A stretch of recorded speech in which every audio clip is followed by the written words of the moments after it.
ആന 10ഓളം ആൾക്കാർ ആന ആറള ഫാമിന് ഉള്ളിൽ തന്നെ വെച്ച് കൊല്ലുന്ന സ്ഥിതി ഉണ്ടായിട്ടുണ്ട്. റോപ്പിൻ്റെ മുകളിൽ എത്തിയാൽ പിന്നെ പേടിക്കാനില്ല.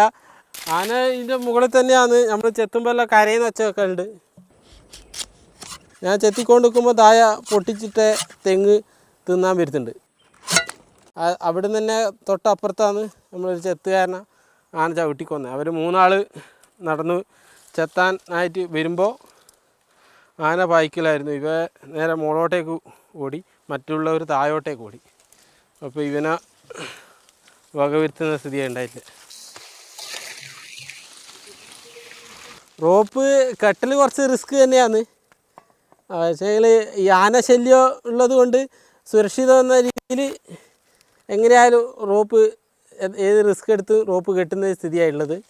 ഇങ്ങനെ ഒരു ടി വിയിൽ കണ്ടിട്ട് തന്നെയാണ് കെട്ടിയത്.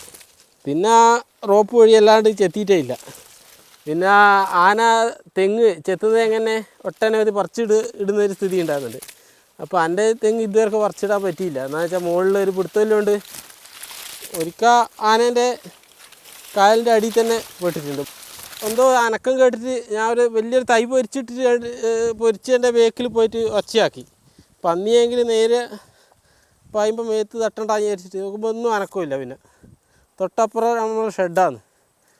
അങ്ങോട്ടേക്ക് നടക്കുമ്പോൾ തന്നെ ഇതൊരു പാച്ചലാണ്. അതും പേടിച്ച് ഞാനും പേടിച്ച്. കൊക്കോയെല്ലാം ചിന്ന പിന്നായിന്. എന്തോ ഭാഗ്യത്തിനായി സ്ഥലത്ത് ഞാൻ മാറിയോണ്ട് അതുകൊണ്ട് രക്ഷപ്പെട്ട്.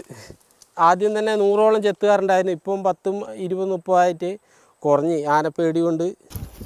ഞാൻ ഇതിൻ്റെ മുകളിൽ ചെത്തിക്കൊണ്ട് നിൽക്കുമ്പോൾ ഒരു 6 മണി സമയത്ത് ഇവിടെ ആന തലേ ദിവസം പൊട്ടിച്ചിട്ട തെങ്ങ് തിന്നാൻ വന്നത്. അപ്പോൾ റോപ്പിൻ്റെ മുകളിലായതുകൊണ്ട് പേടിച്ചില്ല. ഇതിലേ കൂടി തന്നെ അക്കരെ പോയി അവിടെ നിന്ന് ഇറങ്ങി ബൈക്കിൽ കയറി പോവുകയാണ് ചെയ്തത്.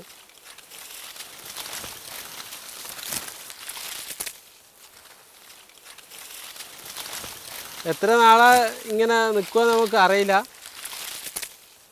നമ്മൾ ഓരോ ദിവസവും ഇതിനുള്ള ശാശ്വത പരിഹാരത്തിനുള്ള പ്രതീക്ഷയിലാണ് നിൽക്കുന്നത്.